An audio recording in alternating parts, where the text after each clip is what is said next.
তৃণমূলের সংগঠনের মঞ্চে উপাচার্য প্রণাম করতে যাচ্ছেন মন্ত্রীকে। আইএনটিটিইউসি রক্তদান শিবিরের মঞ্চে বর্ধমান বিশ্ববিদ্যালয়ের উপাচার্য মঞ্চেই পায়ে হাত দিয়ে প্রণাম করতে গেলেন মন্ত্রী শোভনদেব চট্টোপাধ্যায়কে। চট্টগ্রাম কাঁকড়াতে সভা ছিল রাস্তার পাশে, সবাই মনে আছে কিনা জানি না, সবাই এসেছেন। চট্টগ্রাম কাঁকড়াতে সভা ছিল রাস্তার পাশে, সবাই মনে আছে কিনা জানি না, সবাই এসেছেন। রক্তদান শিবিরের মঞ্চ, আর সেখানেই হঠাৎ করে প্রণাম করার চেষ্টা প্রৌঢ় উপাচার্যের। অস্বস্তির মুখে পরিষদীয় মন্ত্রী শোভনদেব চট্টোপাধ্যায়। অস্বস্তির মুখে পড়ে শেষ মুহূর্তে প্রণাম করার চেষ্টা আটকালেন শোভনদেব চট্টোপাধ্যায়।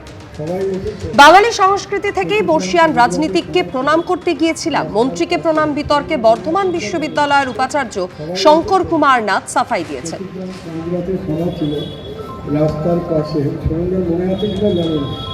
আমি আমাদের মাননীয় মন্ত্রী শ্রী শোভনদেব চট্টোপাধ্যায়ের নাম অনেক শুনেছি, কিন্তু স্যারের কাছাকাছি যাওয়ার কোনোদিন কোনো উপলক্ষ হয়নি।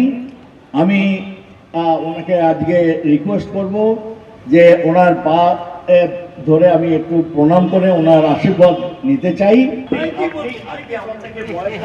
মাইকেই বলবো, দেখুন আমার পরিবারের সব শিক্ষক, আমার বাবা ছিলেন শিক্ষক, আমার স্ত্রী শিক্ষিকা ছিলেন, এবং তৃণমূলের যে শিক্ষা সেল তার প্রথম চেয়ারপারসন আমার স্ত্রী শিক্ষিকা।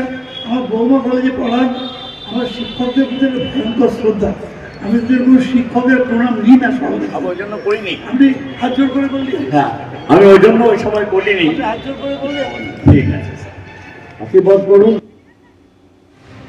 বর্ধমান বিশ্ববিদ্যালয়ের উপাচার্য শঙ্কর কুমার নাথ এরপর টেলিফোনিক রিঅ্যাকশনে ঠিক কি জানান, শোনাব। তৃণমূল কংগ্রেসের আমলে অপসংস্কৃতিটা কোন পর্যায়ে পৌঁছেছে, যেখানে একজন ইউনিভার্সিটির শোভনদেব চট্টোপাধ্যায় একজন বর্ষিয়ান নেতা।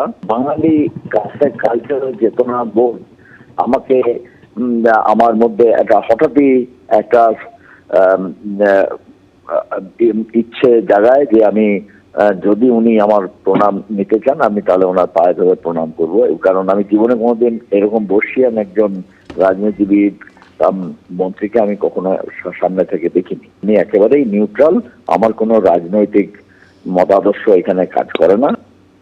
তৃণমূলের সংগঠনের মঞ্চে উপাচার্য প্রণাম করতে যাচ্ছেন মন্ত্রীকে, আর এই ঘটনায় শুরু হয়ে গিয়েছে রাজনৈতিক চর্চা।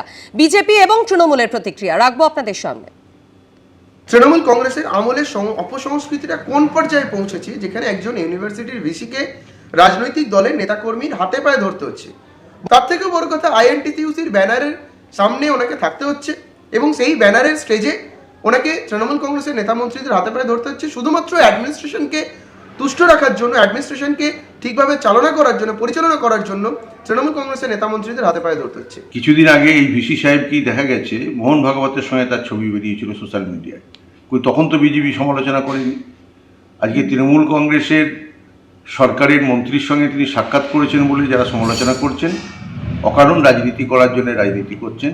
এটা কোনো রাজনৈতিক ইস্যুও না, আর এটা সমালোচনার যোগ্য কিছু বিষয় না। এবিপি আনন্দ এগিয়ে থাকে, এগিয়ে রাখে।